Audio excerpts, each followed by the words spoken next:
Today's episode is brought to you by the best store in the universe. Thousands of shirts, but not really. Shop now and support the show at MaddoxRules.com.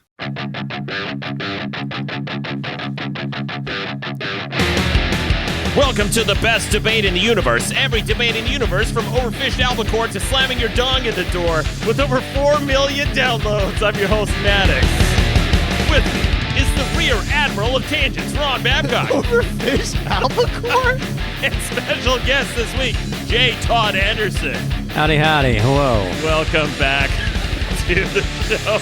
It's a big problem, overfished albacore. You haven't heard that? Yeah. It's a big problem. Is slamming your dong in the door a big problem as well? You know what? Depends on the size of your dong. I guess so. I've never slammed it in the door, so I guess it's not that big. It could be an average size problem, too. Okay. Well, we should talk about the debate this week. This week, we're going to be debating what is the perfect movie, and we have the perfect guest to do it. His name is Todd Anderson. He's a storyboard artist, director, writer. You've done storyboards for Raising Arizona, True Grit, Big Lebowski. I've done all the Coen brothers from Raising Arizona on. Yeah, amazing. Blood Simple is when I was in college. Yeah. And then I found those guys, and when they were making in Arizona. That's where I ran into them. How did you run into them? Well, I didn't exactly run into them. I was in college, and I had been making small movies. I wasn't really a film student, but I was a communication student. And what I did is I went in there and used the film facilities, and I just took classes. And then almost everything I did was on Super 8mm back then, where all the other kids, they were shooting on 16 reversal, 16 negative. I didn't have the money. Yeah, this is the kids with the money. But I thought, okay, well, I'll make 5-1 here, and that's exactly what I did. And I had a really good Nikon camera, and I set up a place at the college so you could buy all your film there, and so I just started experimenting, making movies, and I made about 3 or 4 of them, and I had started reading up on how to do this, because I'd watched movies all my life, as a kid, because that's all they ran all night long when there was only 3 stations, Yeah. They had the film library, and that's what they ran. So I stayed up all night in the summertime watching movies. So when I started taking some of the theory courses, I said, yeah, I've seen that picture, and I started reading up on it, and I read how Hitchcock had done all his stuff with storyboards. And so, fortunately, I was able to draw. I had been drawing at a very early age. And so, I started making a movie without storyboards. And then I'd make a small Super 8 movie with storyboards. And I noticed there was an extreme difference in how they played and how they worked, for our little audiences in our classes. And so I stumbled onto this situation at school where I got an idea to make a movie, and I made this small movie. It was about 20 minutes long. And I just went to town as far as winning all the film festivals, the Super 8 movie, and I just took it everywhere. And every time I need $350, I'd have to wait for it to turn around, but because you sent it in a can back then. And that movie just went for me, and Wow. and when I saw how the audiences reacted to it, I thought, hey, this is pretty cool. And then secondly, I made money. I thought, cool, because I'm working in a warehouse right now, and it's working my way through college, 40 hours a week in a warehouse. And so I'd seen Blood Simple at one of the theaters we had in Dayton, Ohio. That's where I'm from, and I thought, wow, these guys, man, they're talking to me. That's what's going on. Because everybody we kind of idolized back then, they were a lot older, like Spielberg, Scorsese, all those guys. And I got a hold of this book. It was the Raiders of the Lost Ark illustrated screenplay, where all those really great Sherman Levy and all those really great storyboard artists that were before me. Yeah, I think I've seen that, yeah. It's beautiful. And I just studied the heck out of it. And that's when I made my movie. I thought, okay, this is what I'll do. And it worked. Now, for those listening who have never really heard of storyboard before, I mean, that's a perfect way to describe it. It's just like an illustrated kind of movie, screenplay, where basically you go through and you're working with the Coen brothers, deciding like, okay, this is how this scene is going to look, and you kind of just draw it in like almost like a comic book. Well, it's not really a comic book because you can't really shoot a comic book. It's really difficult for continuity. But a storyboard, you have to be able to shoot it. Now, the people that you deal with, Ron, they don't have to deal with gravity. So you don't have to worry about that stuff. And gravity is everything for me. It goes down to industrial accidents. It's like how far we're going to pitch this thing and how far this car is going to fly. And, and you have to kind of think about this stuff before you do it. And one of the ways you think about it is that I draw it. And one of my sayings that I adhere to, and I made it up, is there are only 2 villains in the movies. Only 2. Everything else can be connected to Have you seen the Avengers? To those 2 villains. But I mean, conventionally. Yeah. There are only 2 villains. Yeah. Nazis Yes. and gravity. Oh, I was going to say Nazis and pedophiles. Those are another big one. Well, I have never drawn one of those. Yeah. Do you have a? Well, not even the pendejo. What's his name? Jesus. Yeah. No one talks with the Jesus. Yeah, Pederast. I had to draw him. Yeah. Okay. So we got you up against the wall now. There we go. We got the Jesus. Do you have a favorite like storyboard that you've done, or like what's the one? Do you have one that you're like most proud of? Well, the book that I have out now, it's in there. And then there's another book that Adam Nyland, I think his name is, the English guy. It's a big compendium book of all their films and an interview by me. And it's where the dude and Julianne Moore are in bed, The only reason I think that's my favorite, because it's the only one I can say that's the nicest drawn, because I never have time to draw them really super nice. But luckily on The Big Lebowski, I had a lot of time to draw nice storyboards, and that's my personal favorite, because I think, yeah, I can look at this one again, but most of them I can't look at. Yeah, and we should also mention the name of the book. It's called The Big Lebowski, The Official Storyboards, and it is beautifully done. Thank you, Maddox. Yeah, of course. I'm getting cooler here. I'm sorry. Yeah. Maddox, I want to tell you how much thank you very much for that comment. Oh, of course. It's well, he was beautifully telling done. us before the podcast. I thought this was really interesting. Like everybody on set had a copy of the storyboards. Yeah. And so like everybody knew like what you were going for. Right. Well, Visually, it was like, this is what we're going for. Everybody's literally on the same page. And I'm like, man, it must be such an efficient way of making a movie. Yeah. The way we've done it, we just refined the process through the years, as we've gotten, I have to keep up with those guys, so I've gotten a little smarter. And wait, so how did you meet the Coen brothers? Because we kind of you mentioned you started doing this stuff in college. In college, Yeah. well, when I found out where they were working, I did a couple made-for-TV movies before I met them, and that was just as an idiot in the art department. I painted cowboy boots and stuff like that because I just want to get in the movie business. And then when I heard that they were in Arizona, it's actually Ethan's version of it is in the book, which is pretty much true. But anyway, I figured out. They wrote the afterword. Yeah, that's he explains it in there, because they always think it's really funny that we were starving to death, and always a hilarious story. Always a good chuckle. Yeah, and they always make it better because they embellish it and make it much more interesting than what it is, And but anyway, I found out they were in Phoenix. And I was in Texas, and my friend Roger Belk and Roger said, let's go. And I didn't have any money, but he said, let's go. I got my dad's credit card, and that's what we did. And there was a pretty good-looking girl down there I was after at the time. And so we got down there, and, after some problems, we got our jobs, which is too long to mention, but we ended up getting those jobs. And one of the things that got me my job is that Joel and Ethan had seen my little movie, and that really put the icing on the cake. Oh, very I got cool. the job, the little movie that I made in college. Yeah. It was very nice because they told me one day, they said, well, we got to decide whether we like you or not. And I said, okay. And after about 3 days of drawing, when we sat down at the table to work, they go, you'll be glad to know, J. Todd, that we've decided we like you. So we're going to keep you. There it is. As somebody who works as an editor, I find that it is so much more important that you're liked than they can hire anybody who knows how to push what buttons to do the stuff.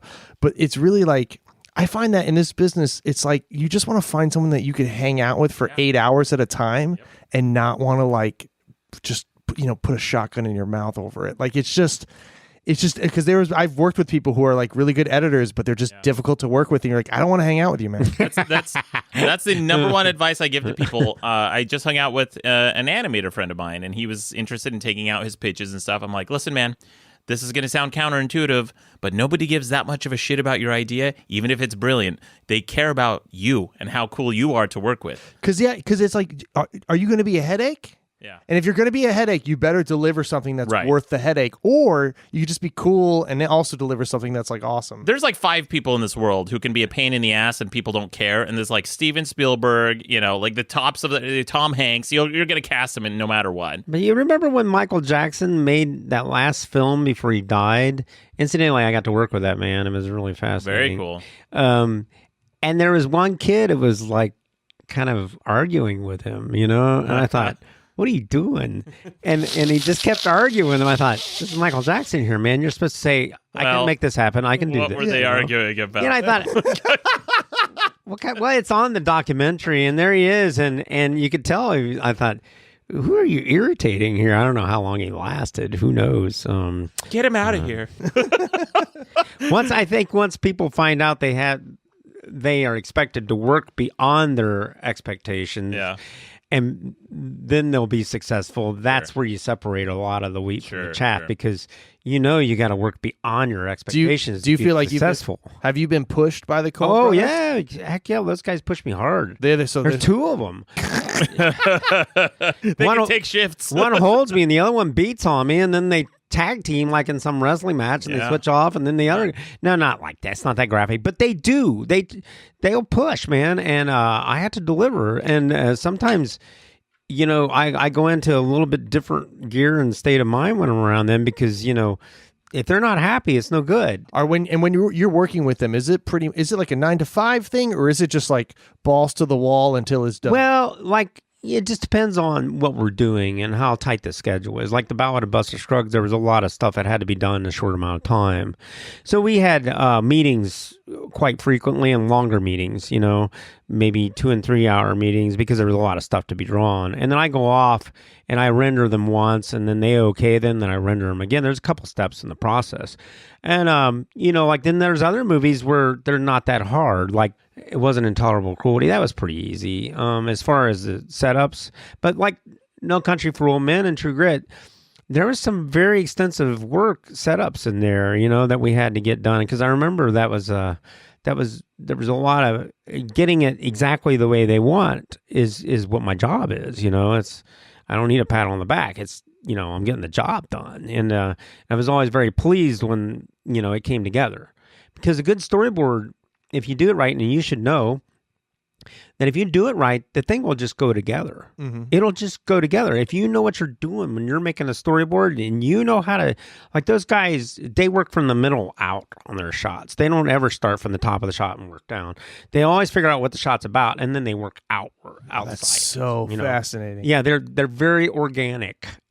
This shot's about, this is what we're doing here, J. Todd. See, this is what happens, and they have all sorts of different ways. They tell me what makes it work. So are you translating this kind of like visually, like they're telling you like, hey, this is what happens in the scene. Yeah, and I keep drawing and then it. You draw it until they're like, shit. So you're like kind of translating their vision, and then you show it to them. That's not quite it. And I am no different than a translator when somebody's translating a language, because I'll stand there with my clipboard, or else I'm at the table, and I'll just keep drawing. Is that it? Like, for instance, they'll say, we have this little thing we call head size, and I kind of know what the shot is because they've explained it to me. I don't read really deeply into their scripts because I wait for them to tell me things, and I'll kind of know where he's at, and I'll draw the head. I said head size, and I'll keep drawing bigger head size, and they'll go, that's it. And then I'll have an idea of what the scale of the shot is, and then I figure out where the eye line is. And then, and if I know it's a compound shot, like if you see in my book, you'll see how we do it. The book is exactly how we do it. You'll see maybe 2 and 3 panels that show how we set the shot up. And you follow those panels and you'll get it right, Yeah. It's amazing, too, but because I posted as a thumbnail preview that you were coming on the show, the shot from the movie where the dude is flicking his cigarette butt and it bounces off the window, lands in his lap, burns himself, and he starts screaming and then runs his car into. And that is like shot for shot in the movie. You see that, and it saves so much time, I can imagine, because I've seen director notes, I've seen shot lists, and usually a director, a traditional professional director will just write out in detail what the shot lists are. But this is just so visual, and you can just literally translate every single panel into a shot. Well, what blows my mind is like, if you ask me like, well, how do you think the Coen brothers make their movie? I would be like, I mean, maybe they talk to like the director of photography and they're trying to plan out the shot and they're smoking a cigarette or whatever. And then they get the shot and then they get it from this angle and then you get it in the room. And it's so like, I honestly didn't know that people kind of still made movies like this where it's like, no, you're drawing the whole movie and then you're basically just going off that guy. The movie is already shot in storyboards before you shoot it. It's like you made all the decisions in storyboard. It's been visually rehearsed. And that gets right down as close as we can get to the eye lines and the pacing and all that stuff. So that when they get out there, all they have to do is communicate with the actors and whoever's lighting the show at that time will light it. So, a lot of people, the camera guys set up their own, they set up their own shots, but that's not the way those guys work. And all the really good directors I work with, not to say that the other ones are bad, it's just not for everybody, but almost all of them will take charge on their shots and setup. And then that leaves the DP with plenty of time to light the thing beautifully instead of being tied down to like setting up a shot. And just the directors over there like telling jokes. So you're basically giving the people to do like the best part of their job. Well, that's what I often say. I mean, the best directors are those guys that they just deliver a really absolute supreme direction, and then they let the really good people take that direction and turn it into something they never dreamed of. That's a good process when you can do that. When you take, they got your direction, and that's it. And then they're so skilled at what they do, they take your direction and make it look like something you'll never dream of. You know what I mean? But the trick is providing good direction. Yeah. That's the trick. So were you able to be on set with the actors and performers? Were you having to draw? I mean, you got their likeness perfectly in these shots. They were already cast on this movie. On the Big Lebowski, in the book, you'll see that almost everybody kind of looks like who they're supposed to look like. I tried that. I worked at it. Sometimes I miss. But that was already, the movie was already cast when I walked into it. And most of those people I knew, from previous movies.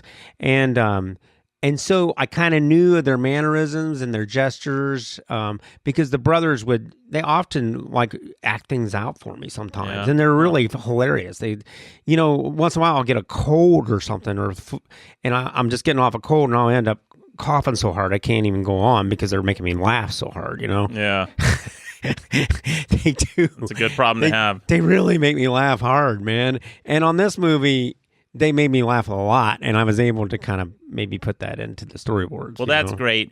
So, J. Todd, we should also mention that we're giving away something very special. We're giving away a copy of this book to a fan. Wait a minute. No, I'm pulling a Rucka, the old... Nobody told me about this! The old moderator for the show pimped me into giving away free T-shirts. He was like, hey, call in next week. Are you saying my book is swag? But we are giving away a book. This is an amazing gift, guys. It's just such a beautiful book. We're going to give it away to the fan who leaves the best haiku. Woo. Go to madcastmedia.com. Write a haiku. It could be about the show. It could be about us. It could be about Ron. It could be about J. Todd Anderson, the movie The Big Lebowski. The best haiku is going to win. And we're going to send out that book to the fan with 575, right? That's the syllables? 575 syllables, okay. yeah. So a haiku is a Japanese poem, and the first sentence has 5 syllables. The second sentence has 7 syllables, and the third sentence has 5 syllables. I can't wait to read these. Yeah. Oh, I'm sure they're going to be... And the book is legitimately awesome. And if you're a fan of the Coen brothers and the Big Lebowski... Well, you can get it at my website, which is one big long word, storyboardsbyjtoddanderson.com. So it's one big long word, storyboardsbyjtoddandersons.com? Yeah. Or is it just storyboardsbyjtoddanderson.com? storyboardsbyjtoddanderson.com. Got it. And between the That's J... That's a haiku. Between the J and the T, there's no period in there like on my name. So yeah. just we'll link to it. We'll link to it on the website as well. Fantastic. Yeah. And, And is that the only place people can buy it, or can they also get it on No, you can... Here in Los Angeles, it is at Book Soup. I love Book Soup. Yeah, I had a signing there. And then it's at the place downtown, Hennessy and something, But you get the bigger cut if they go to J. Todd Anderson... Storyboards by J. I get the bigger cut, and plus, I can draw a picture in there for you. Oh, I like very that. cool. That's the what I winner like. of the haiku will get a I'll sign it and draw a nice picture of the dude. Fantastic. And whatever you inscribe. Yeah. Whoever the winner is, I will draw whatever you wish. Very cool. I draw with a man. brush pen, like I do in real life. Oh, I like those. And I'll do that for you. And then cool. on March the 9th, 2019, from 7 to 9:30 at a shop called Quest downtown. Quest. It's Quest, and that's in downtown Los Angeles? Yes, and right what's the date downtown, again? right around 4th Street. That is on March the 9th. March 9th. And that's from 7 to 9:30. And I will be signing these books there. Oh, very cool. Very cool. Well, you should check it out, guys. J. Todd Anderson, very delightful. But we should also talk about what we came to debate this week. I mean, you guys are going to debate. We have to debate. Cool. Well, we're all going to debate, but I've been so interested in Absolutely. the conversation. Yeah. We got a big debate. Yeah, speaking of great movies, fantastic movies, we're going to be debating what is the perfect movie. But I should mention that at the tail end of the show, we'll have some voicemail. We're going to have a new Babcock tip. Dude, I'm going to tip you so hard. I'm going to tip all of you so hard this week. Hard tip from Ron Babcock. And we got some quick news headlines and the results from last week's debate. All right. And I'm still saving a shit ton of voicemail for Dreadmere next time he comes in. Because, surprise, surprise, got his ass blasted again. This keeps happening. I don't know why this keeps happening to our buddy Dreadmere. But he keeps opening his mouth. That's kind of what happens. Oh, man, it's so much fun. I love it. I love that guy. All right, but before we continue, we should hear everyone's buzzer. Here's what mine sounds like. And J. Todd. And Ron. If you hear a buzzer from anyone during this debate, that means someone is disagreeing with someone else or we're just chiming in. But, J. Todd, as our guest this week, I'm going to give you first stab at the debate. What is the perfect movie? Well, for many years, we did the show called Filmically Perfect on NPR, and it was we have 129 movies. You can still go to these things. It's perfectmovie.net. Mm-hmm. You can go there, and all our shows are recorded. And my partner, George Williman, who runs the the Nitrate Film Vaults in restoration, I would talk about the more modern movies, and he would talk about the historical aspect of movies. And we have a list of a couple hundred, maybe 300 perfect movies. And every show we'd talk about that perfect movie. Like the first one was, I think it was The Day the Earth Stood Still. And we had 4 rules on that. I hope I can remember those rules. It's been a while. But I actually brought them. Oh, fantastic. Why don't you do it, Maddox? Yeah, here you go. I like hearing your voice. Rule number 1 is a perfect movie creates the world it exists in. That is correct. All right. Rule number 2 is it's got tits. Mm-hmm. What's What? got tits? What? Perfect movie? I was wrong. Sorry, my bad. You go. I would say that qualifies. Number 2 is it wholly sustains that world. All right. Number 3 is regardless of changes in society, it retains its meaning and entertainment value. And number 4 is... Oh, I like that one. Yeah, that one. Okay, so it has a little staying power. That's the first rule on this list I agree with. I'll tell you why I disagree with those.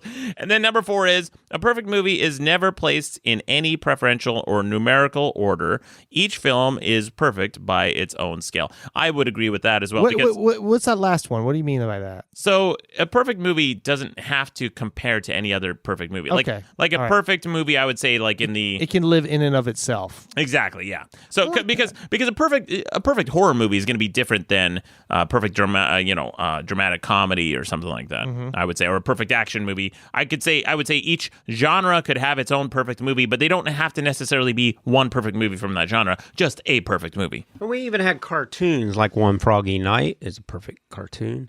We had short films. Ashana Lanu, I think that's how you say it. So it's not a perfect pronunciation. No, I can't remember. How do you say that? I have no idea. What's the movie? I don't even know what movie you're talking about. It was where they cut the donkey's eyeball and make you think this person's what? Oh, that movie, Louis Benoit. Louis Benoit. I've seen that. What are you guys before. talking about? Oh yeah, the only reason what movies are you watching? You're cutting the dog eyes open. No, it's awful. The only reason I know this is a thing is because Pod Awful, this guy who he used to do. Yeah, there's another podcast. He used to do a show on the network. Awful. Yeah, he used to do a show on the network called Cringe vs. Cringe. When I first came across this guy, I started watching his podcast, and it's so well done, his podcast. But the intro to it had that shot that you're talking about, J. Todd, which is someone slicing an eyeball open with a razor, and it is so off-putting that I tried to turn so many people onto the show, and they couldn't get past the intro because it had this shot. Well, it was Louis Buñuel and Salvador Dali, and they were it's awful. They were talking about surrealism, and so this girl's like sitting there, and they just take a big straight razor and they cut her eye, but it was a donkey's eye. That's what it was. But that was so unnerving to watch. Awful. But my point is that it's a very short movie by Louis Buñuel, and we consider it a perfect film. What would you say the perfect film is this week? What would you say your pick is? Well, I don't have a weekly pick. I mean, just right for the sake of this debate, because I got one. I think we hardly ever. George Williman and I, we never commented. Most of our films have been out of circulation for a while. There was hardly. I remember The Iron Giant was the latest one. We had, given it a perfect movie kind of wreath. But I must say, Jordan Peele's movie from last year. Get Out. That is a perfect movie. Wow. I mean that movie talks with the language that will last. It succeeds all those. Now George is not here because George and I we have to agree on this stuff, but I'm pretty sure that he would agree because there was nothing like it last year. No, Jordan Peele could go anywhere he wanted with that movie, and he did it imperviously. And the true mark of a really great person is their vision. And like we were talking about the Wright brothers. The Wright brothers were way ahead of everybody in their own vision. Well, that's where Jordan Peele is. He is so far ahead in prejudice and everything with that movie. It's just it's well ahead of his time, and I think it will retain its meaning for years. It really will. Yeah, he's a brilliant guy. I should mention, I know Jordan Peele, and I think you do too, Ron. You may have met him. I briefly met him a couple times. I hung just out through the comedy scene, and it was like so pleasant. Yeah, he's just a pleasant dude. He's a great guy. He's super nice. I hung out with him. We used to play Murder till like 9 a.m. And this is like real like inside baseball stuff. But we used to go to this another performer, Susie Barrett. We'd go used to go to her place, and we'd play Murder till like 9 a.m. We'd start at like 10 p.m. the night before and play for like 12 hours, and everyone's like passing out. What's Murder? Murder is basically it's like mafia, werewolf, all the games where somebody is a murderer around a table, and we mean all have like that murder? Like, yeah. So the non-video game. You're talking like dining room table. Room table, yeah, like a dining room table. So we'd play that for hours, and he ended up like dating a friend of mine, but then like went on, and his career is just skyrocketed. That guy's on the cover of what's the magazine, Rolling Stone or something now. It's crazy. Regardless, whatever he does, or I don't think Spielberg has ever really topped Duel. If you watch Jaws, it's just big Duel. That's what it is. What is Duel? I've never seen Duel. I've never seen Duel. What's Duel? Duel is one of the most incredible movies ever made. I've seen the fuck out of Jaws. So if you're telling Duel is like Jaws, I'm on board. Oh, it's better than Jaws. You shut your mouth. There's 2 sharks. Instead of a semi-tractor trailer truck, it's a shark. Okay. And plus, if you watch Duel, which is a perfect movie, I might add, if you watch it, if you get the right version of it, Steven Spielberg will actually show you how to make very big, slow things very fast. And he's taking all these tricks of cinema that were passed down to his cinematographer at the time. Because when you watch that movie, you cannot believe how they make that truck come to life, man. It's just a big old semi-tractor. Is this a movie where a car, like basically a truck? Oh, I think I have seen this Dennis actually. Weaver's in a little Plymouth Valiant. Is this the movie where Sylvester Stallone does arm wrestling so he can win the truck at the end? Over the top. I'm pretty sure this is Over the Top. Yeah, I know you're saying Duel, but I'm pretty sure you're mispronouncing Over the Top. Duel is the movie, I believe, where the truck driver it becomes obsessed and kind of chases after some people. He has a non-entity. You never see his face. Yes, I have seen this movie. It is a really good movie. It's really creepy. Very much like The Shark. It has no personality. Yeah. And if you watch now, the auteurist from France, they always said a director makes the same movie over and over again. Now, if you watch Hitchcock's Saboteur, it has a very similar scene with the Statue of Liberty as in North by Northwest, where they're falling off. Again, gravity and Nazis, they're falling off the precipice.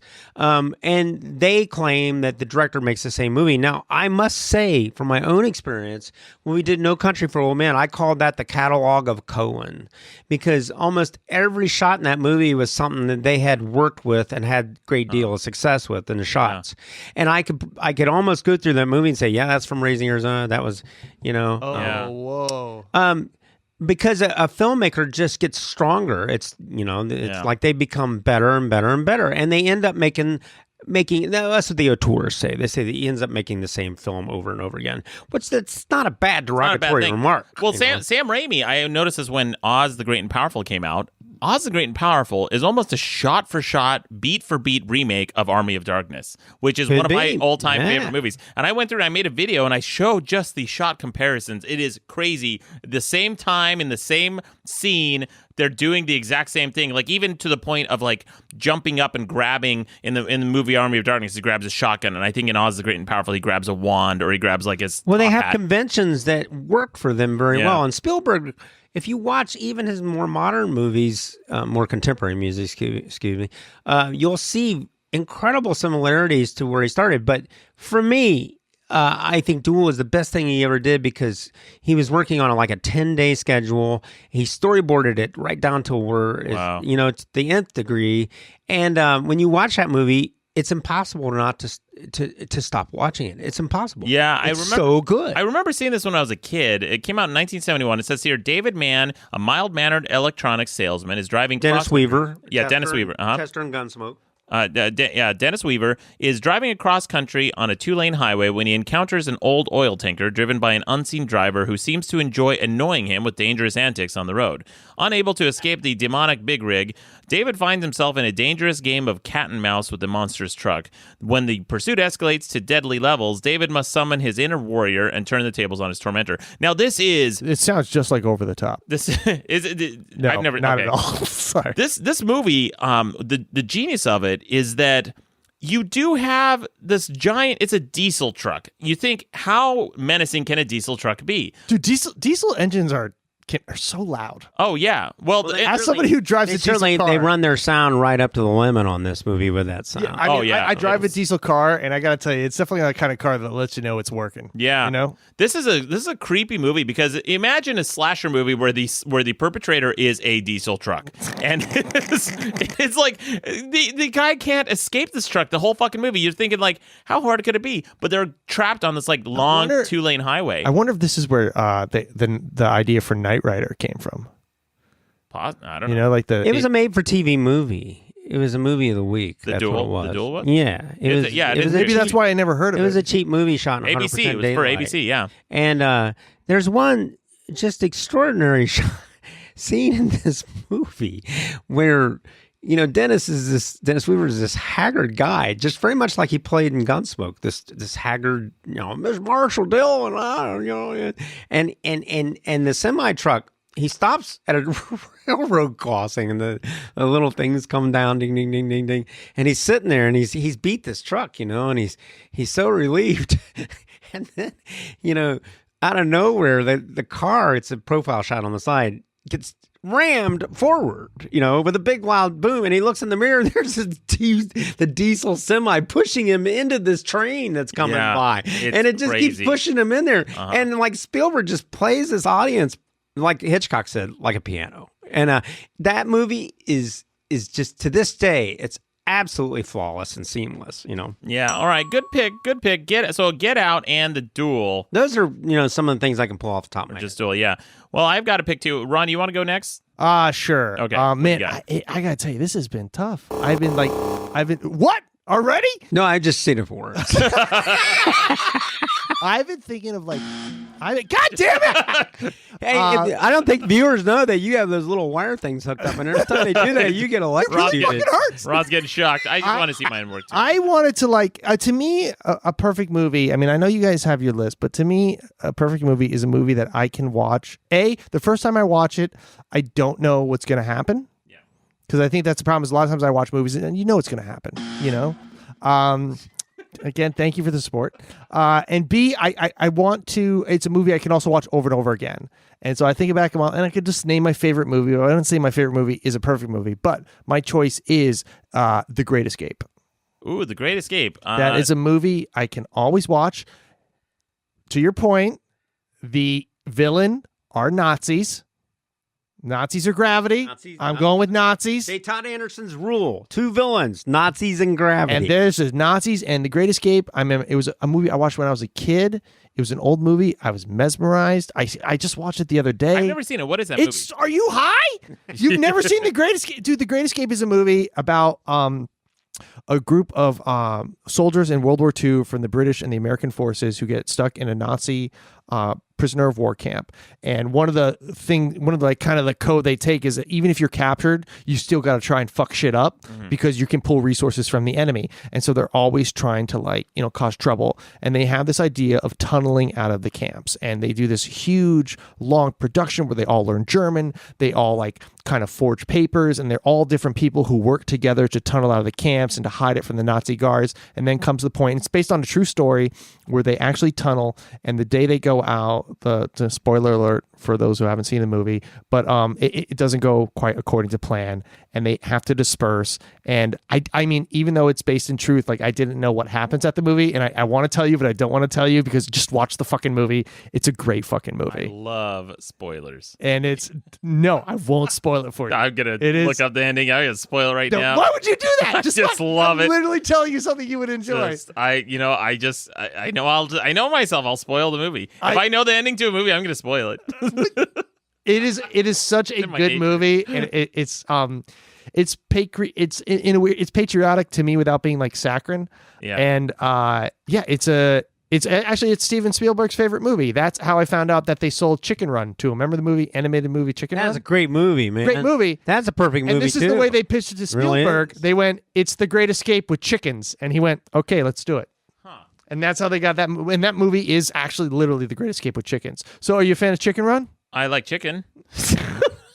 And I know you don't like. I know you don't like running, though. No, I don't like running. That's true, Rod. That movie, one of the most famous scenes in that is Steve McQueen jumping the barbed wire on that movie. Yes, I have seen. Which he didn't do all the stunts. He didn't do the big jump, but he did. He was a huge motorcycle racer. He was an adrenaline junkie, and he just they wouldn't let him do that one final jump, and that scene that makes the whole movie that scene, it's because it's so dramatic. Him trying to get away from these guys, and every time I see that movie, I think, oh, he's got to get away this time. No, yeah, it's like when you watch Hoosiers, you're just like, are they going to win the big game? Yeah, of course they're going to win the big game. But it keeps you on your edge. Bridges of Toko Rio, William Holden, don't get in that jet, man. They're just going to shoot you down again. All right, you guys got some good picks. You got Get Out, Duel, and The Great Escape. These are all good. And I almost said an affair to remember. I don't agree with it being perfect, but I tell you what, it's one of my favorite movies because it was on the playground and bicycles and stuff like that. And I was just thinking about that movie the other day because it's such a cool movie. And got a great score, really beautiful. And but it's not on our perfect movie list because it's been kind of been done before. That's the only reason I say. But on your list, you said that it can't be compared to other. No, a perfect movie. Yeah. A perfect movie can be compared to any movie because it's perfect. A perfect movie is never placed in any preferential numerical order. That's right. Each film is perfect by its own scale. J. Todd Anderson. I'm saying your movie isn't perfect. What's imperfect about it? I don't think it's perfect. That's all. Well, I can't argue with that. He's got you there. It's not a perfect we used movie. to tell people to get their own radio show, but you guys got one. I can't tell you. Doing it. Maddox, what bullshit movie is yours? I got a movie, Ron, and you will be embarrassed. I like a lot of movies, Ron, but they're not all perfect, okay? So. You mentioned An Affair to Remember. Dude, I almost said An Affair to Remember. That was your favorite horror movie pick, right? Because of Unrequited Love. Dying alone is the scariest thing in the world. Yeah, we had a debate, J. Todd, a while back. What's the scariest horror movie? Ron's was An Affair to Remember because of Unrequited. Sorry, we got too real for the listeners. Yeah, it did get too real. All right, I should say, this sounds a little ass-kissy, but I am a huge fan of The Big Lebowski. I've seen the movie so many times. I remember seeing it. You gotta be fucking kidding. That's not my You're choice. choosing The Big Lebowski? It's not my choice. Fucking Ron. I'm just saying I'm setting up my choice, but I'm just saying I'm not picking The Big Lebowski because that'd be too ass-kissy. But I will say this. But I will say it to be ass-kissy. Yeah, Hey, you know what? Ron. I just happen to have a book here. Hey, I get it. I'm gonna write that haiku. By the way, I'm judging, so.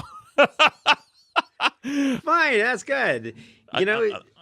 On the mic. Oh, that's fine. That's good. Yeah. I'm all for it. So, no, but the first time I saw The Big Lebowski in theaters, I walked out thinking, it's okay. And then I watched it again, and I was like, that's pretty funny. And I watched it again and again and again. It's one of those movies where I just kept laughing and getting more out of it every time I watched it. And I guess that's how that cult following started with that movie. When it came out, it made like 39 cents. It did make, because I saw it in a little indie theater in Utah. I saw it, first time I saw it, I was in college. I was at my best friend Rob Sibley's house, and we drank White Russians whenever the dude drank White Russians, and I did not see the end of it.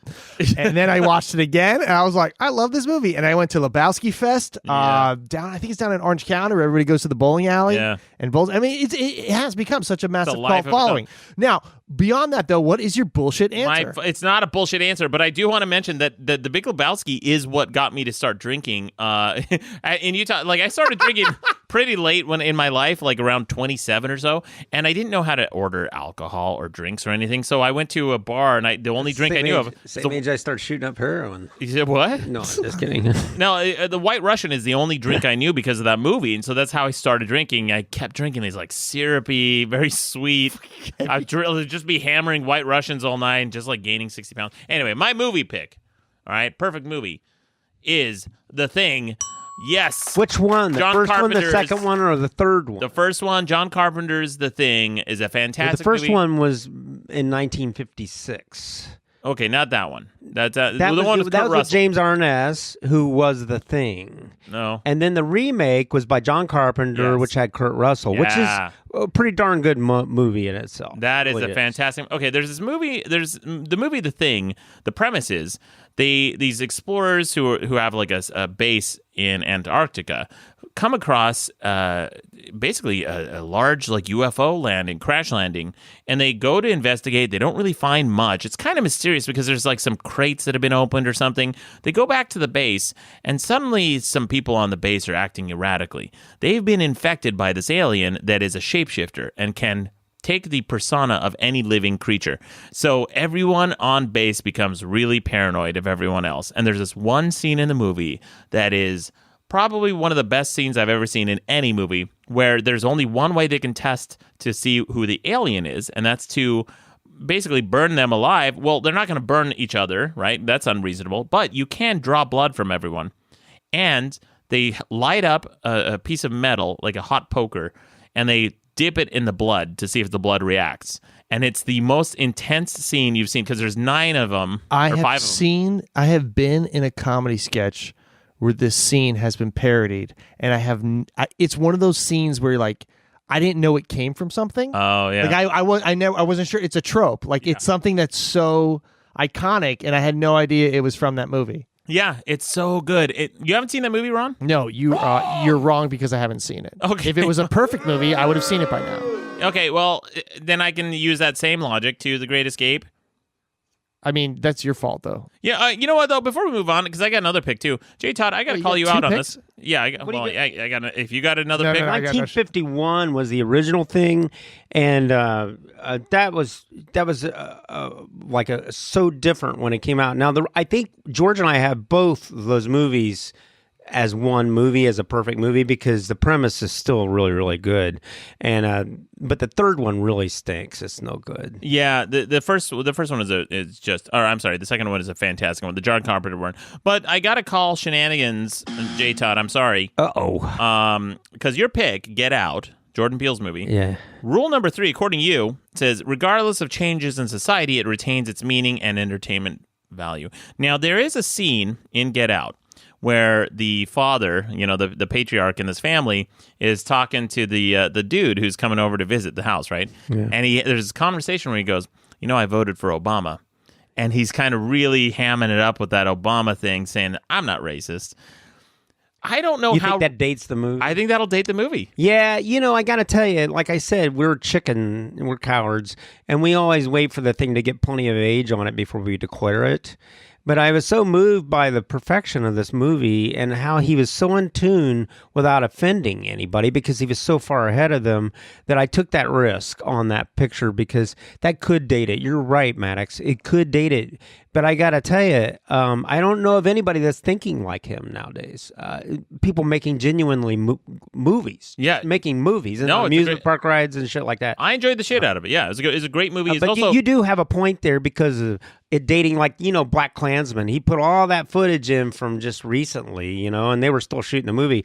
That's definitely going to slow that movie down as far as culture is concerned. It'll be, that's this time, And, I think that's perhaps why you liked the thing, John Carpenter thing, because the first thing made in 1951 is a semblance of post World War II guys. Yeah. It has a lot of post World War II stuff. Like when everything got darker. But yours, the one that you're picking, which is still incredible, has a little bit more contemporary feel to it, which it has not lost. Okay, that's a really high praise for a movie. I would say my criteria for a perfect movie is very simple. It's would I change anything? Do I get a boner? Well, then there's this website called Pornhub. You guys don't have a little spring noise in here, man. You should have a spring noise. Whoops. No, not that one. Wait. There we go. Dreadmere swears that I'm doing that on purpose every time. I really do get those confused. But very similar. But would I change anything? That is my criteria for a perfect that's movie. fun. I like that. Yeah, that's actually a really good criteria. Would I change anything from this movie? Yeah, because I always do that when I come out of movies. Like, I loved it, but one thing's kind of weird. Where like, and it sticks in my craw. Like, I can't understand it. Like I have a lot of opinions about Black Panther. Yeah, and like I would change a lot in Black Panther. Oh my god, there's so people like lost their mind in Black Panther. There's so much that makes me so angry. You think the sequel's going to be called like Blacker Panther? Yeah, or Blonde Panther or something like that, or something really silly like Hollywood always does. Probably. Yeah, probably some stupid shit. So I talked about this with a comedian friend of ours, Alex Fernie, because he brought this in. He brought The Thing in, John Carpenter's The Thing, to debate during a tournament of show one time, and he was making the case that it's a perfect movie as well. And I think we both agree that the criteria is: would you change anything? I don't think I would change a single damn thing in that fucking movie, except maybe make it mandatory to watch it back to back twice. But I have one other pick, and this is this is going to be a little hacky. I know I'm going to get shit for it, but fuck it. I'm going to say the original Ghostbusters. I think that's a perfect movie. It's on our list. Yeah, I would totally. It was absolutely exponential when it came out. Yeah, it really was. There's nothing I would change in that movie. It's seamless. It's like the Blues Brothers. It just goes, man. I was working for a website once where we were like doing this series where we would add ourselves into movies, like green screen style, and just like make cheap jokes. Like we did like Titanic kind of stuff, and just kind of like pick the low hanging fruit of the scene, like like the Titanic shot where like he's drawing. All of a sudden, like you cut to a thing if he's drawing like a stick figure, like kind of jokes like that. And we were like, let's do Ghostbusters. And then we watched Ghostbusters. We got a bunch of beers, watched at the end of the Friday, we're watching it. And we just were like, why this movie, like you can't add anything to it. Like it just felt weird because it was like perfect the way it was. It was a great movie. Yeah. Ghostbusters follows our four rules perfectly. I think so, because Ghostbusters does feel very contemporary. It's also one of those movies where the aid of cell phones doesn't change anything, because for all intents and purposes, there's nothing I think that cell phones would have added or changed in that movie. What did they use it in the new one that came out? The new one was all over the place, and but in the worst way. So the one warranted scene in the new movie, the 2016 Ghostbusters movie, there's a scene where they go to an Ozzy Osbourne concert. That is, except Ozzy wasn't on stage. It was like some no-name headliner band, right? And everyone in the audience is so placid. Not a single fucking cell phone was out during a rock concert. Nobody was recording that shit. Are you fucking... I can't even go to... Like, I went to a Tenacious D thing. Like, half the fucking audience, everyone was recording that shit. Yeah. I turned around one time, and they were all with their cell phones up or with them in the last concert I went to. And that's no way to watch a concert. Yeah, the new Ghostbusters 2016 movie, I mean, it had so many problems. But, the original Ghostbusters, I wouldn't say anything. Now, Ron, there's a movie that both you and I like a lot that I thought you were going to pick. You know what? I didn't pick it because I thought you were going to pick it. Okay. And let me guess, the movie, Groundhog's Day. That's right. Groundhog Day. It's on our perfect And list. I was going to pick it, but the only reason I did it because I was like, well, I know Maddox is going to pick Groundhog's Day, so I'm not going to pick Groundhog's Day. But that was like when we were going through the movies, I was like, okay, either Back to the Future. Because that's a it's good one. just, man, I saw it on the big screen. I was like, good. God damn, this is a good movie. Yeah. Or Groundhog's Day. Because again, I don't know where it's coming, and if Groundhog's Day is on, I will always watch it. Yeah. I have the same feeling about The Fifth Element. Although I don't think I will hardly. I don't think Fifth Element is a perfect movie. Okay, but I do. But if The Fifth Element is on TBS, I'm watching The Fifth Element. Why do people like that movie at all? Are you fucking high? Why do you not like The Fifth Element? It's goofy. It doesn't make sense. Everything's just kind of cobbled together. The universe so it violates one of your main rules, J. Todd, which is a perfect movie exists in a world. It's a perfect movie. I'm saying it's a hell of a lot of fun. And wholly sustains that world. Yeah, wholly sustain. Listen, I am confused in that movie. You can't eat fudge every meal of every day, but you can still enjoy fudge. The Fifth Element is a good old piece of fudge. It's a bunch of fudge, all right. Yeah. I would almost rather watch the Super Mario Brothers movie. Have I seen the film? I'm not so sure. With Lilu. You got Lilu and it's Bruce Campbell. Bruce Willis. Yeah, It's Bruce Willis being Bruce Willis. I mean, it is 2 hours of Bruce Willis. Can I pitch you guys a movie that I'm going to tell you my favorite Bill Murray movie? Please. Right now. And people like kind of cock their heads and look at me weird. This is my favorite Bill Murray movie. Meatballs. No, not Meatballs. Not Caddyshack. The Man Who Knew Too Little. Oh, okay. I didn't see that one. It is Bill. If like you like Bill Murray for being Bill Murray, Yeah. it is 2 hours of Bill Murray just being peak Bill Murray. It's on Netflix right now. It's awesome. Bill Murray and I lost our luggage together going to Cannes. That's how I just want to hear everything. That's cool. Yeah. And they just treated him like everybody else. They really did. Yeah. Oh, you lost fucking your back of luggage. the line, yeah. Yeah, and then the next day he was the toast of the town. You know. Yeah. He was in that movie where. But that. Which movie was he there for? What was it? It's like 10 years ago, and Lost in Translation? I think that's what he was there for at Cannes. But, you know, he lost his luggage and they didn't care who he was. So you just wait in line. And then the next day he was in the car waving and everything. It's pretty funny. Even he's making all these jokes and nobody got him. I really like the. He's like looking for his luggage, you know. Yeah, of course. And I just was laughing. I thought, I know who you are, Bill. You know. Did he turn to you and like wink and say, "I got you, Jason"? No, he was watching. You know, those comedians are very sensitive to rooms, you know, no matter Yeah, where they're of course. at. And he was playing the room, and they were all French people, and they didn't get any of his humor. You know? I always tell that to people where I'm always like, just read the room, and they never know what I'm talking about. I'm like, just How are they? read the room. Like, that I don't industry, understand how some people act and they just can't read the room of like take the litmus test, like take the temperature, like sometimes jokes don't go over well. Like, you know, you have that weird coworker who says stuff and you're like, dude, man, fucking cut it out. Like, I had read that the Marx Brothers, you know, when they were doing their shows, people would start laughing on the set, which would bust a sound take, you know? Yeah. But they never wanted to stop them because then they had a pretty good idea whether the joke was working, you know, because people couldn't stop laughing. It's always a good sign. I've been on sets too where the production crew can't contain themselves. I remember, doing a couple bits on sets, and if you could get the camera guy to like take his head back and just like put his head down and away from himself to like hide his laughter, like you're onto something. It's the most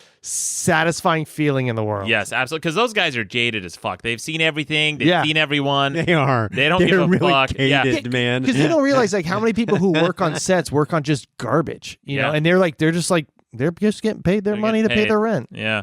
And you just like kind of, they nod at you at the crafty table, and that's like, that's it. That's pretty much. And I got to say on that note, I've been doing book signings for my book, and I was on that set quite a bit on Big Lebowski, and because we had a good time. It was a lot of fun. Yeah, and I remember everywhere. I remember hanging out and watching them shoot takes, you know, and I was kind of used to the way the brothers did it. But I remember how many lines that Jeff would kind of botch, you know, and he would just keep botching them, and people would snicker, you know. And then the other day I was at a book signing, and they had that movie playing, you know, while I was doing the signing of the books, and I'm hearing him when he's in the car in the limousine, you know, and he's got all the stuff in there that he supposedly botched. I mean, they kept that stuff in there. You know, now I'm actually starting to watch the movie a little closer. The takes that he botched, they kept in there? Some of them are in there because they were funny. because he goes into that dude mood, and Yeah. and Yeah. they're printing money, basically because he's just going to town. And I was sitting there thinking, they left that stuff in there 20 years later. It's like that old Gary Larson Far Side cartoon where the Lone Ranger, he's in a nursing home and he looks up Kimosabe and it says, asshole, dumbhead. And he's finally figuring that out, what the? That's funny. But that's what I thought. I can't believe they left all that stuff in there, because I remember the day they shot it, I thought, okay, it was funny, and I'm sitting here trying to sign these books and I'm misspelling stuff. I thought, wait a minute, they didn't do that, did they? I saw Pulp Fiction again the other night, and there was some scenes where you could very clearly tell that, what's his name, Travolta, John Travolta? John Travolta, yeah. There were lines where he very clearly botched them, but Tarantino intentionally kept those in, I think, because you can tell he stumbled over a word or something and he just picked up the sentence and he kept those in, and it felt so much more organic because that's the way people talk. Yeah. I'm tired of seeing movies where you have this perfectly scripted, perfectly constructed sentences at the dinner table during arguments. You don't hear those false starts. You don't hear stumbles and stutters, and I kind of miss that. On the other side of the fence, if you go see Star is Born and the actor in that, Bradley Cooper, he's always got his mouth done. You can't even see his mouth over here. I keep waiting for my mom to come out and just slap him and say, "Hey, look at me." I can't. I've seen most of the Best Picture nominations this year, and A Star Is Born is one that I haven't seen.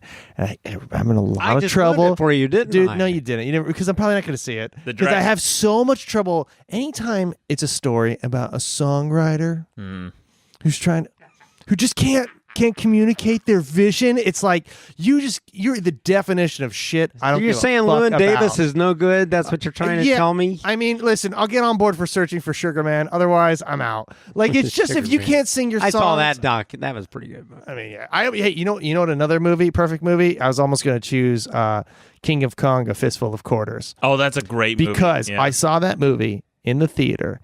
And there was about 12 people in the theater. I was on a date. King of Comedy? King of Kong. King of Kong, A Fistful of Quarters, about Steve Wiebe trying to break the Donkey Kong world record against Billy Mitchell. And I saw that in a theater, and something happened in that theater where I have never felt so closer to a bunch of strangers in my life. And as we were in a giant theater, there was maybe 9 to 12 of us. As we walked out, we were all high-fiving each other. Yeah. In Los Angeles, which can be a jaded place to see a movie. Yeah. And I've never felt closer to a group of people I've never seen again. Never made any friends from it. But in that theater, in that moment, we were just all together, rooting for this guy. Yeah. And it was any movie that can do that is to me, it's definitely one of my top 5 movies. Well, that's what's his name? The old critic, Siskel and Ebert? Siskel and, yeah, Ebert's test of a good movie is, do you care about the characters? And in that documentary, you care so much about Steve Wiebe, and they made Billy Mitchell out to be the biggest villain, which in real life, since that movie has come out, has turned into the biggest villain because it turns out he was cheating. You know what? I dressed up as Billy Mitchell for Halloween, and still greatest Halloween costume I've ever done. Did anyone pick up your costume? Not many people did, but the people who did lost their goddamn mind. Did you point to the tie and be like, "Here's a hint"? Yeah, I actually had a bottle of his hot sauce that I bought in the Orlando airport. Oh, that's amazing. Well, Hitchcock said a picture's only as good as its villain. Yeah, well, he's a great which are villain in that Nazis movie. or Gravity? Nazis or Gravity is in my school. He must be Gravity because I don't know. I didn't hear any of Nobody fell off a stool or anything. They weren't afflicted by gravity falling off. No.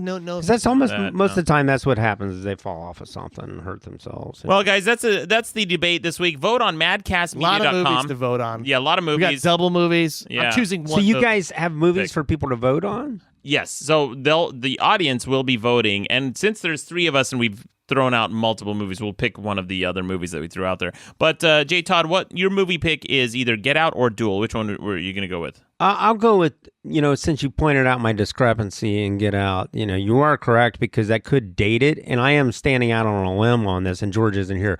So I'm going back to Duel. Are you sure? Because more people have seen Get Out. So our audience is... Well, I think they should get out there and see Get Duel, Out / Duel. Give them both. Get Out / Duel? Yeah. Okay, we'll give them both. That's the first time. And like I said, George and my friend George, who usually does the shows with me, he's not here to agree with me on Get Out. He could disagree, but I got to tell you, in many years, I have not seen a contemporary movie shine like that movie shine. Listen, great movie, if J-Todd gets 2 movies, I want to do The Great Escape / An Affair to Remember. Remember, okay. Is And that Affair to Remember? Is that a comedy or is that a horror movie? I mean, it's like life. It's everything. Okay. I think I'm going to go with The Thing, and against The Thing, I either want to do King of Kong or Groundhog Day. Which of those two? Do Groundhog Day. Groundhog that Day an is just absolute. Right. There's nothing like it anywhere. It's a never great been done. movie. You know. All right. Well, those are the options, guys. MadcastMedia.com. And don't forget, leave your haiku because you will win a fucking book. Yeah, that's right. We're not fucking around on All the the show. original storyboards from the movie. Yeah. Big Lebowski. Kicking the shit in the high gear. The Big Lebowski. Amazing stuff. All right. But moving on, we should get to a Babcock tip. Ron, what do you got for us this week? Guys, the tip, super simple. It is going to maybe add about 10 seconds worth of work to your life every day, but it's going to cost maybe $1, a one-time fee of $1, but it is going to improve your taste. It is going to My taste in what? Women? food. Okay. Your taste of food. Oh. It's going to make you feel fresher, and it's going to make your breath smell better, and it'll actually keep you healthier. Huh. This is a tall order, buddy, for $1 and Dude. 10 seconds a day. You got to get yourself a tongue scraper. Oh, okay. Okay. No, are you? I honestly was like, oh man, Maddox is gonna be so on board with it. I'll tell you why. No, I'll tell you why. go Okay, ahead. first of all, I got a tongue scraper. The first time you use a tongue scraper on your tongue, it is the most disgusting thing you will ever do. The amount of bacteria and phlegm that the white crap that you scrape off your tongue, it's like chipping stucco off a wall. But all that does is it takes all that bacteria out of your mouth, and a toothbrush doesn't Put do you it. up to this tip. Oh, a big tongue scraper. I'm funded by them. We had a big tongue scraper No, sponsor. it takes all the bacteria out of your mouth. It will improve your taste buds for real. But the best thing is, if you got bad breath problems and you're always like eating gum and you're self-conscious about your bad breath, use the tongue scraper. That takes all the bacteria out of the mouth. That's going to make your breath smell nicer. Okay, Ron, the only reason I buzzed it is not because I disagree, because it's useful, but I already use my toothbrush for that. Your toothbrush does not have the same effectiveness as a tongue scraper. I have a tongue scraper. It does I don't... not do the Is same. that the stainless steel thing? I like to use the copper one, J-Todd, but you can use whatever. They have like plastic ones. They have with, like, plastic the... ones, but I like the copper one. I'm with Maddox here. I brush my teeth every day and scrape my tongue when I do Yeah, that. you know what? You know what makes Do makes your breath smell like a donkey's asshole is the people who don't floss when you get like shit stuck between your teeth. Listen, man, I mean, I'm going to get to that next week. We're going to do a couple oral health tips. All right. You But know what, like- then, Ron? I'm going to get this fucking tongue scraper because here's the thing. I shit on Ron's tips a lot, and then I immediately go and try them. Do you recant yourself when you come back the next week and say Ron was right and I wasn't? And- Yeah. The whole club soda and bitters thing. That He's on my dick all the time about it. He's like Yeah. texting me. He's like, dude, the club soda and bitters thing is on point. That is by far like my favorite drink now. I order it all the time. What I is order it? on dates. You It's get club soda and bitters at a bar. Yeah. It's just the best. It's a great way to just cut your drink in half. You know, and make it's like fun water. yeah. I'm telling you, a tongue scraper. And there's no alcohol. No, I mean, yeah, there's like trace amounts, but it's like, yeah, nothing gonna get you drunk or anything. I'll tell you, a tongue scraper, dude, just when you take it through your tongue, it is so satisfyingly disgusting. I've done it before, and I know what you're talking about. But then I noticed after, so I look at here's how I look at my tongue. I look at it before and after the scraping. So I look at it after I do it with the toothbrush, and it looks much cleaner than before I used it without. And so the tongue scraper thing, I feel like, is an extra step. And an extra device. If you use a toothbrush and then use a tongue scraper, and if you don't get a bunch of phlegm off your tongue, like there's your answer. You mean back to back? Like, yeah, use your brush first. I think I've done it before. Then use the tongue scraper. You know what? I'm going to do that. All right. And I'm going to, if my tongue is noticeably cleaner, I'm going to have it. You know, I'm going to test. We got to have a test. We got to have a Madcast listener step up, a make out test. anyone, you know what? This is part of the contest. So you win a book and you get to you have to make out. Yeah, that's if you lose. Yeah, you know what, Ron? I don't like that at all. All right, good tip, Ron. Okay, so we'll see. I want the listeners to weigh in on this because we're getting a lot of. I started using one because I'll be honest. I used to have like I thought used to be really self-conscious if I had bad breath. Started using the tongue scraper. Don't got bad breath anymore. And your girlfriend has noticed an improvement? She loves it. Yeah. No complaints. I'm gonna ask her next time we hang out. Does she Don't prep her. Just before things happen, does she say, "Did you use your tongue scraper?" She actually will not. Like, I'll be in. We have a small bathroom. We have a small place, and so a lot of times we're getting ready at the same time. Scrape your tongue. You need a small place. Yeah, man. and that's really cool. I scrape my tongue, and she cannot see me do it. She's like, I can't watch you do that. I can't watch you do that. She has to leave the room because it's so gross. Yeah. But that's the thing is, like, you're getting that off your tongue. So she kisses you, and sometimes she's like, "Oh, baby, you scraped my tongue." Scrape your tongue, like, just for you, babe. Yeah. Does he have like schmegma tips and stuff like that? God. And I'm sure it's coming. Okay. I mean, All right. we'll work on it. Yeah. All right. Good tip, Ron. I'm curious to see. I shit on these a lot, but you know I'm going to try it. We'll have the results. And then I'm going to get that text on Wednesday that's like, hey, man, the tongue scraper is pretty cool. Yeah, my tongue is the best it's ever been. All right, guys. We'll be hearing some voicemails, too, about that, I'm sure, because we got some coming up. But first, we should have a recap of last week's debate. J. Todd, last week we debated, do good intentions justify bad outcomes? What do you think? Do good intentions justify bad outcomes, right? Yeah. Well, good intentions, man, they're just like the road to hell. You know, it's paved with good intentions. That's what people say. And, you know, some people actually think that they have good intentions. It's already done. They don't have to do anything because they fulfilled, you know, some sort of mental engagement that they thought about it. That's you know? a great argument. We didn't have that last week. That's interesting. Well, they do because then they feel okay about it because they were aware of it. So therefore, they must have done something. That's the problem with, I think, raising awareness that I wrote a whole chapter about this in my book, which one of the callers called in. He's like, Maddox, how come you mention your book so much? I'm like, I don't fucking mention my books hardly ever. And every now and then it comes up organically. Sorry, I'm a fucking New York Times bestselling author that wrote a chapter. There's that organic. That's how it comes up organically. You mention it. You know what, though? I did write a chapter about that, J. Todd, and it's like, I did point out that raising awareness makes people feel like they've done something, even though they haven't. And that's a problem. And that's just the tip of the iceberg because, you know, you don't do anything. Action diminishes fear, man. You just got to start doing something. Yep. Well, we put the question to the audience. It said, do good intentions justify bad outcomes? And with 82% of the vote, no. That's it. 82% just overwhelmingly no. I agree because it's false. I just thought it'd be a little bit closer. That's all. No, I get it. I get it. Whatever. Shitty. That's a good argument, though. I think that's a really good argument because this very town we sit in is just chock full of good intentions, you know. And that's true. I'm telling you, man, it's the road paved to hell. Well, speaking of good intentions, that's what fuels Ron's Babcock tips. But we had a caller call in and lay it on me. Talk about, well, you know, this caller's for you, Ron. Here it is.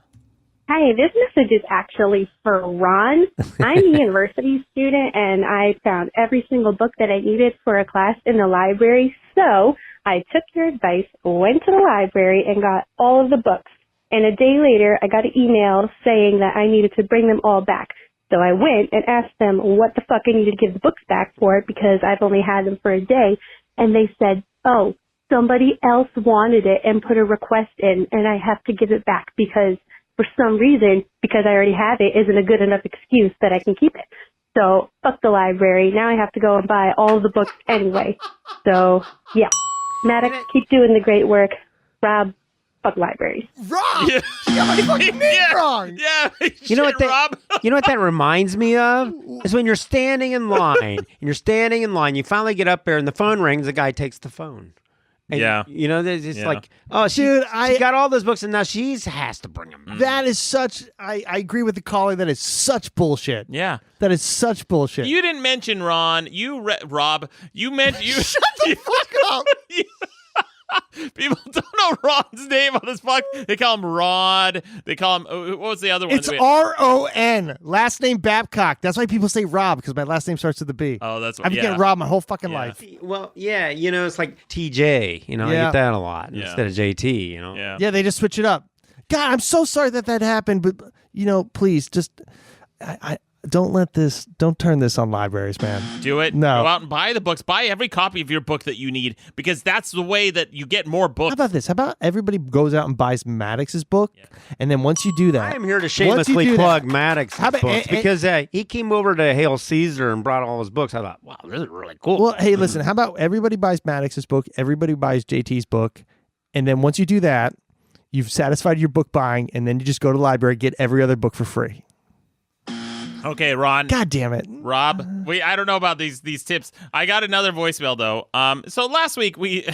And by the way, thank you, caller. Thank you for going out and buying. I'm sorry that happened to you. That fucking sucks. Yeah, you didn't mention that might be... I didn't know that was a thing. Well, it's a thing, and that's what happens when you go to libraries. I really don't think that happens with all libraries. You get fucked. I think that's a college library thing. Go to another library. There's a bunch of the guest that we had on the show a long time ago, Ella Darling. She's an adult performer. Mm-hmm. She's an actual real life librarian, which is kind of crazy. Yeah, which is crazy that's come around. It's almost like you might the next best profession to be if you're going to do porn is to be a nurse. But anyway, we got another voicemail. Or somebody who orders pizzas for a living. That's true. So literally everyone. We debated last week about the Hollywood sign and whether or not it should be lit up, and I was angry because they weren't lighting the sign up at night, and because of a few residents. Well, anyway, we got a caller calling in about this. This guy's really fired up. Listen to this. Maddox, I got to talk to you about your view on the Hollywood sign for two reasons. Number one, the kind of light it would take to light up the Hollywood sign is not like having a shitty little lamp. It would be bright like fucking daylight. So I can tell you, living in Alaska, it gets daylight bright all summer long, and shutting your blinds doesn't do shit. Blackout curtains don't do shit around here. I have to tape black garbage bags over my fucking window just to get it to be dark so I can sleep at night. So I can understand why they would say, you know what, don't put up a giant goddamn spotlight outside of my house so some asshole can see an ugly sign.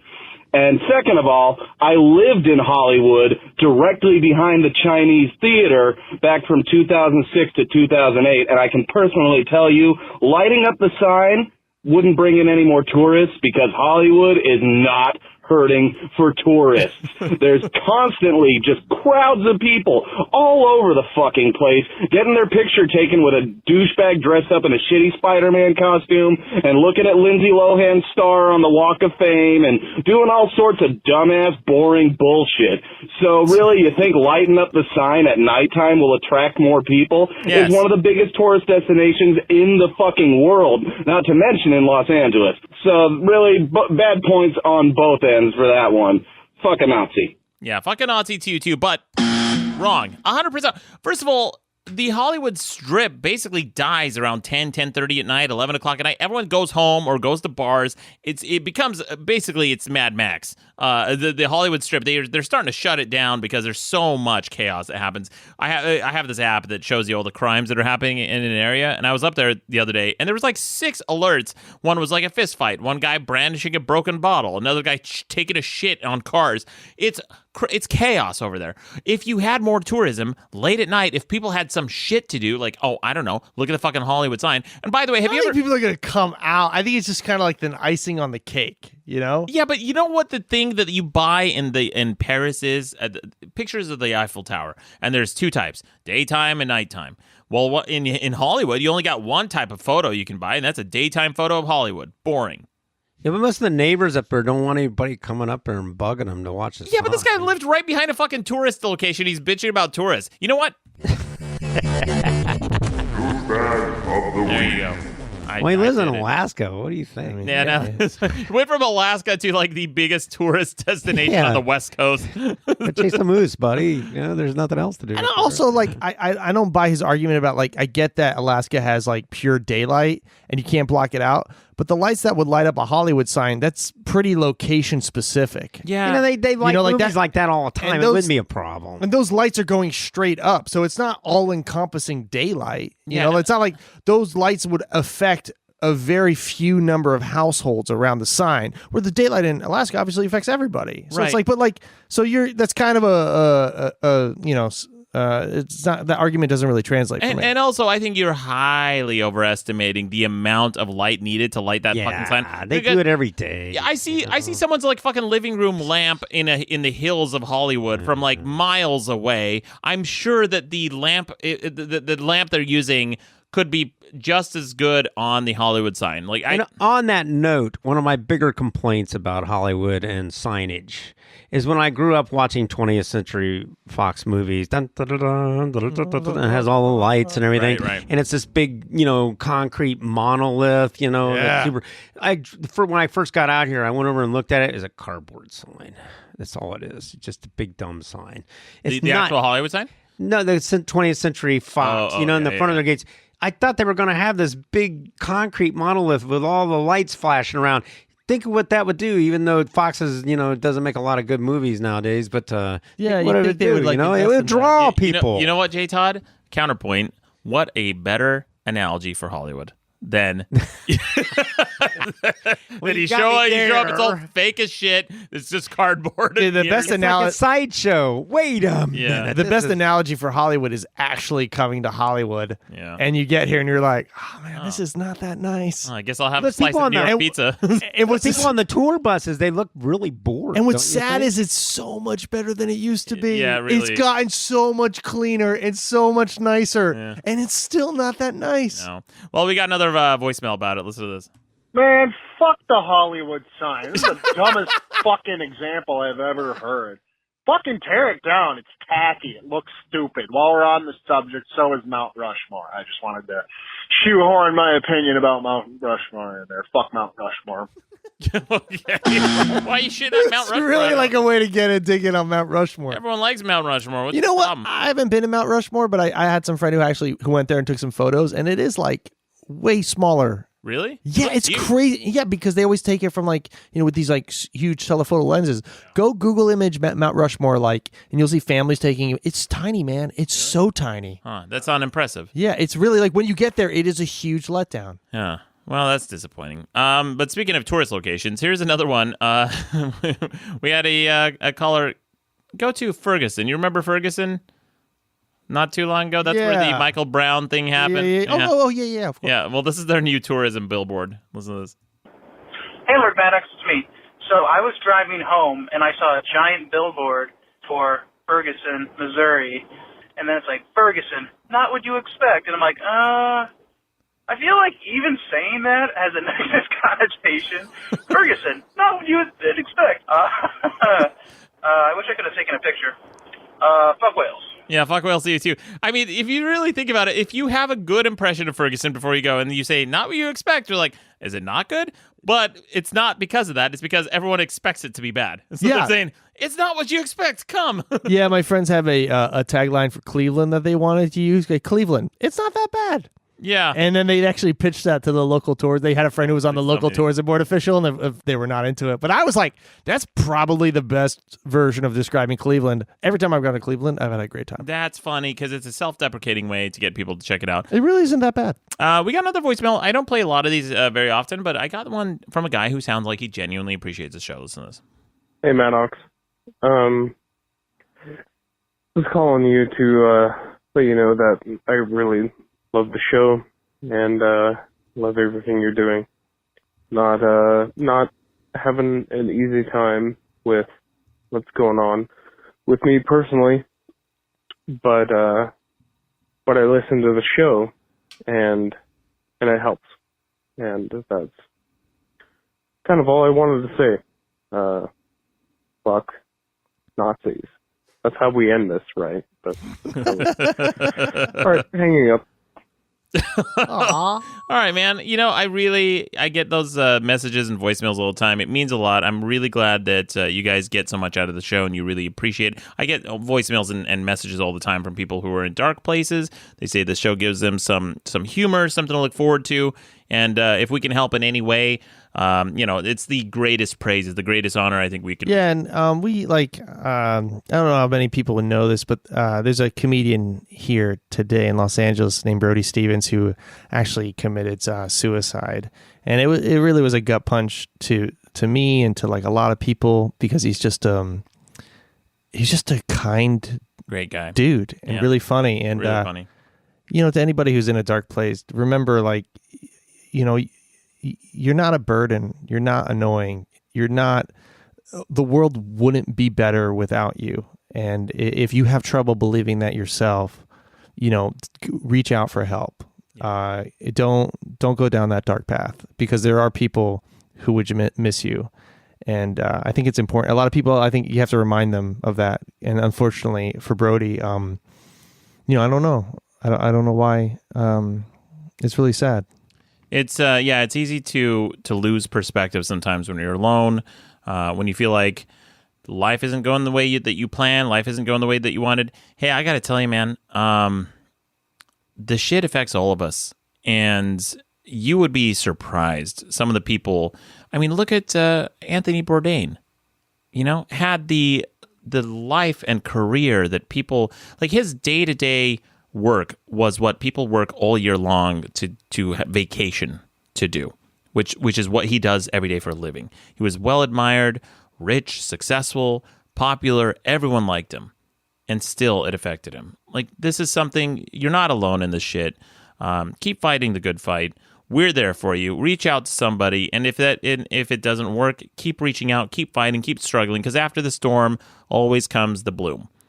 And there will be an after the storm. So hang in there, guys. And I'm really, really glad to hear those voicemails. Keep it up. You don't have to fight this stuff alone. But anyway, we got another voicemail about the Super Bowl halftime show. Another really important voicemail. But listen to this, because we debated whether or not the performers got paid. Well, we got some insight on it. Oh, good. Yeah. Hey, so interesting tidbit. I was listening to the latest episode where you guys were kind of debating whether good intentions justify bad outcomes. And anyway, at the end of during the news headlines, you said something about the Super Bowl. And Ron was like, "Hey, I think I've heard that these entertainers have to pay to be the halftime show performers." And so a customer of mine used to be a very high up executive for a large sports network, and he has verified that the entertainers that want to be in the Super Bowl halftime have to pay.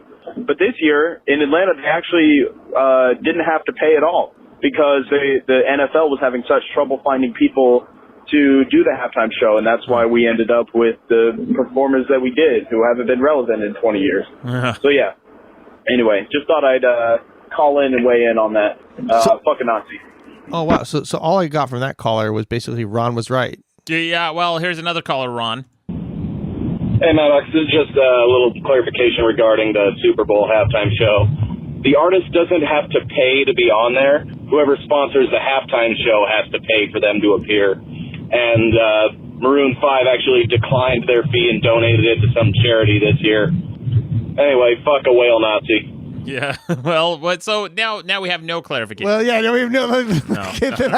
I don't know what's. I would say it's a wash, and when it's a wash, it goes towards me. Here's another voice.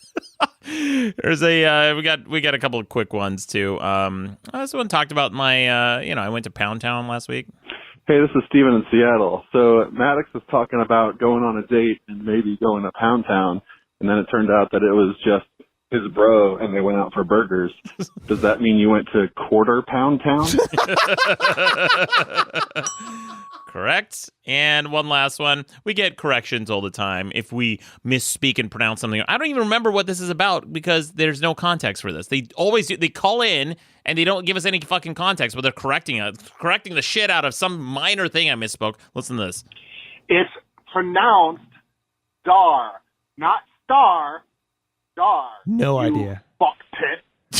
Yeah, what the fuck are you talking about? What did I say? Star Fox or It's Star like one of those people when they're tweeting, they're like watching The Bachelor and they just tweet, "No way." Yeah. And you're like, I'm not watching it.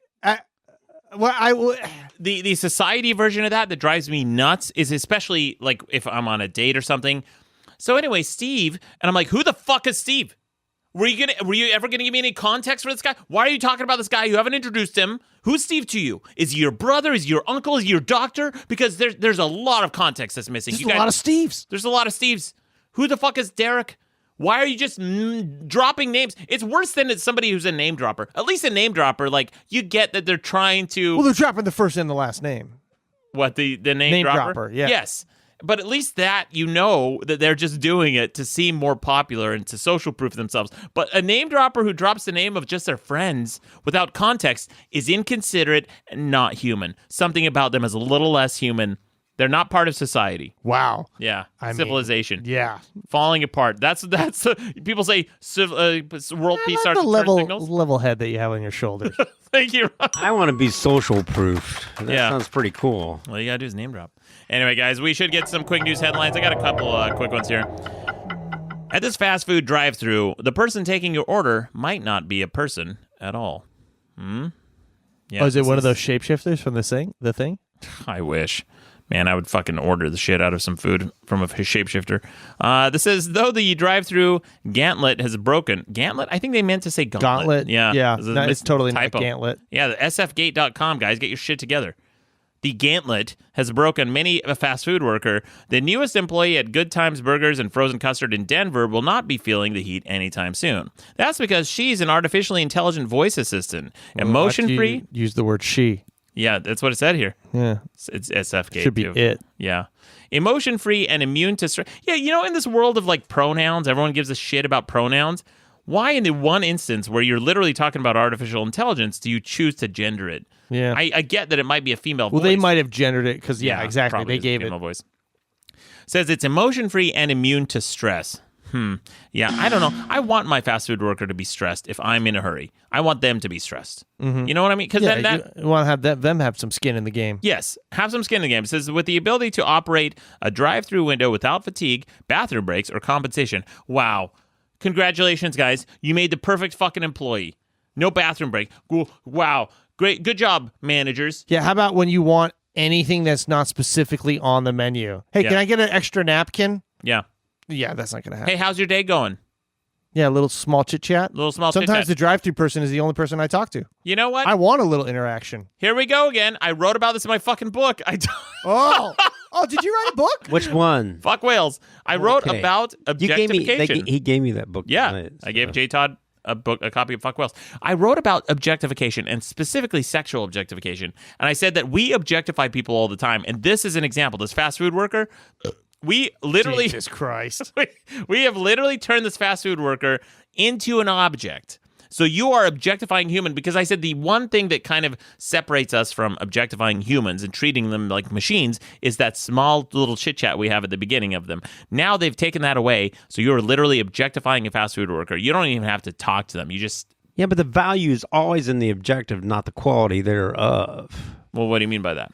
It means that you're if you lose sight of your objective, then it's all going to be like pretentious, superficial shallowness. If you lose track of your objective. But my argument is that objectification is not bad. The only reason people say sexual objectification is bad is because they think sex is bad. Well, that's their problem, man. We're agree. not concerned about that. I agree. The AI assistant has endured months of testing, but officially began handling the restaurant's breakfast orders last week. If the fledgling assistant runs into any technical issues, the transaction is handed off to a human employee inside the restaurant.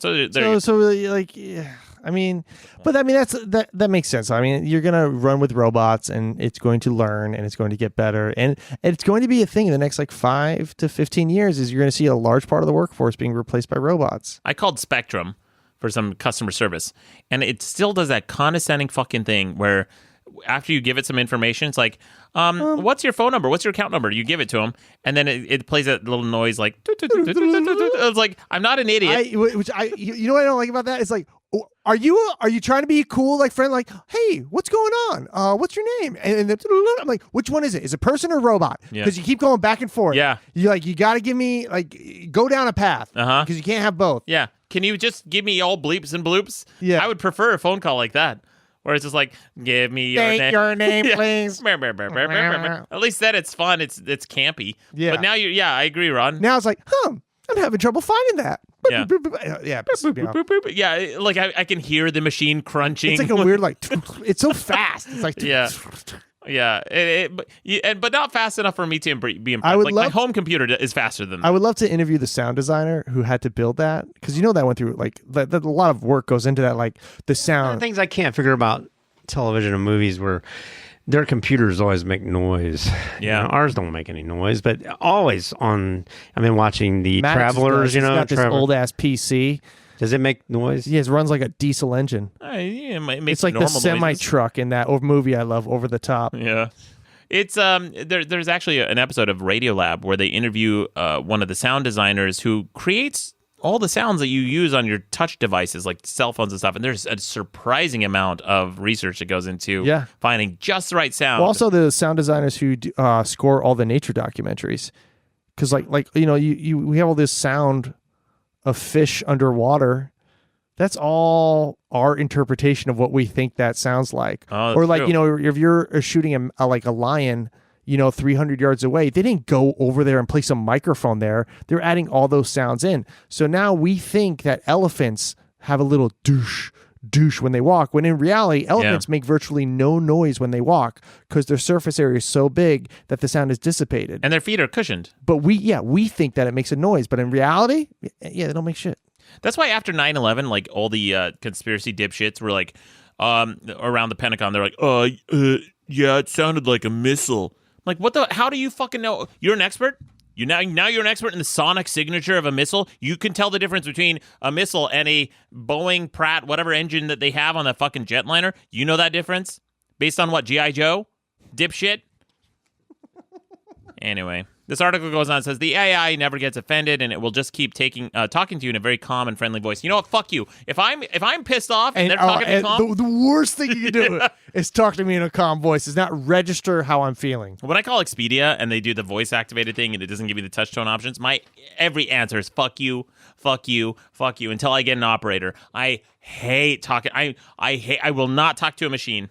Well, they're never in this country either when you talk to them. I always ask them, where are you at? Yeah. And they'll say, Guatemala. India, yeah. Yep. Almost every time. We got one last story here. It says, zombie rat cyborgs controlled by the human mind in Frankenstein tests are steered through a maze in a bizarre experiment. Jesus. Yeah, this is from thesun.co.uk. It says, scientists have created mind-controlled rats that can be directed through a maze by the power of human thought.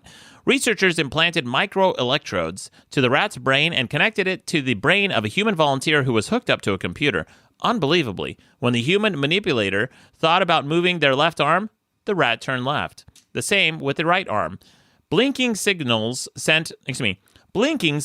to the rat to move forward, and after continuous research with 6 cyborg rats, the scientists were able to direct the rodents through incredibly complex mazes. Now, I was shocked that kits like this exist right now on Amazon that you can buy to experiment with cockroaches, and it is every bit as gruesome as you can imagine, because you have to do surgery on a cockroach. And they show examples. They show you that, it comes with like tutorials and stuff.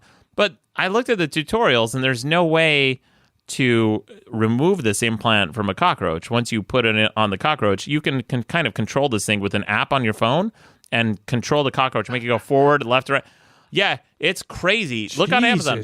Hey, where do you look? What do you look like? Cockroach control device? I don't even know what I was searching for, but I came across this thing and I went down the rabbit hole of like and they all have like really low reviews because like animal rights activists have bombarded it with negative reviews. And I'm not even sure where I stand on this thing because it is gruesome. The instructions, like you gotta get a scalpel and like cut the cockroach's head open and like some weird shit, put like kind of like tape it to its electrodes and some weird shit like that. But yeah, you can control animals now with electrodes. Well, you can control cockroaches and yeah. rats. And rats. What do you think of this? How useful is it? I don't know, man. I didn't even know this stuff was real. Yeah. It's good for a prank, I guess. Yeah. Who would you prank, the rat family or your family? I think the rat family.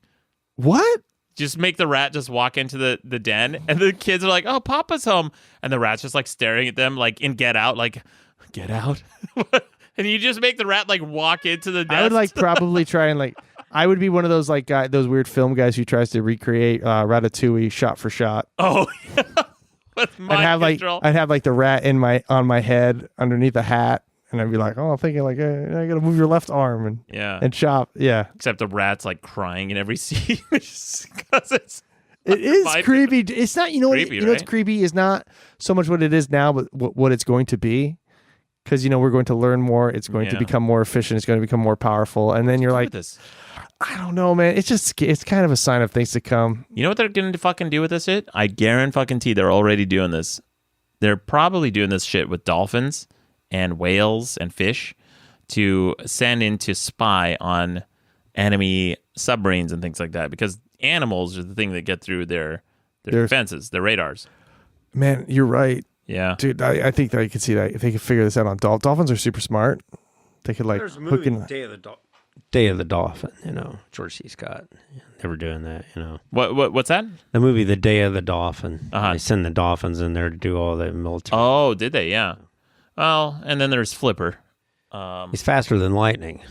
What is Flipper? Faster than lightning? He's really not I don't think faster so. than That's lightning. No one can see he's smarter than me or something like that. Yeah, That was the song. he's faster than lightning. He's really not faster than lightning. He's dolphin fast. No one you see is smarter than he. I think there's plenty of things that are smarter than Flipper. A lot of things. Flipper. Smarter than Flipper. Like even I shit on kids. I shit on kids all the time. I think the average child is smarter than. Do you go to school and really do their day, man? Yeah. There's a lot of things smarter than dolphins, Way smarter. kids. Yeah. Dipshit dolphins. Fuck dolphins. All right, guys. J. Todd Anderson. It's an honor, a pleasure having Man, you on it the was show. really nice of you guys to have me here to help me hustle and my book. Where can people find the book again? Storyboards by jtoddanderson.com. And we'll link to One it. big long word. And leave a haiku on the website, guys. Madcastmedia.com. Leave it on. There's a Facebook comment option on there. You can also, I'll also open it up to Facebook comments on other posts as well, because I post this on my Maddox Rules account, my Maddox page, Maddox University. It's all over the place. Madcast Media Facebook page. But we'll be having the results of that soon. I love it. And let us know what you think of Ron's Babcock tip. I'm really curious of the mouth scraper thing. Yeah, I don't I'm understand. going to why- run out and buy one tonight. Yeah, it'll cost you like 50 cents, and your breath will smell better, cheaper than breath mints. Yeah, well, Are they biodegradable? I mean, Everything everything is at some point, right? Everything is eventually. Yeah. Anyway, guys, that's it for this episode. Thank you again to the Rear Admiral Tangents, Ron Babcock. Hey. Thank you to the honorable guest, J. Todd Anderson. My pleasure. Thank you, fellas, for having me on here. But most of all, you're welcome. Hey, fuckface, it's Step. Step. Just say Step. Dude, it's not Stepis. It's not whatever the fuck you think it is. It's just Step. No idea. Jesus, dude. Yeah, what do you... I have no idea what he's talking about. Yeah, and did you hear how he started out the voicemail too? Listen to this. Hey, fuckface, it's Step. Just, you know what? Just context, man. Just Give a us some little context. bit of context. Yeah, doesn't matter how I screwed up. How about just some context? Yeah. Who said what? When? Referring to what? Yeah. Hey, Maddox, it's Steve, not Dwayne. Great. Okay. Don't know idea what you're fucking talking about. Hey there. Don't forget to subscribe to Madcast shows on iTunes, Stitcher, or your favorite podcast app. Okay, bye. Madcast Media Network.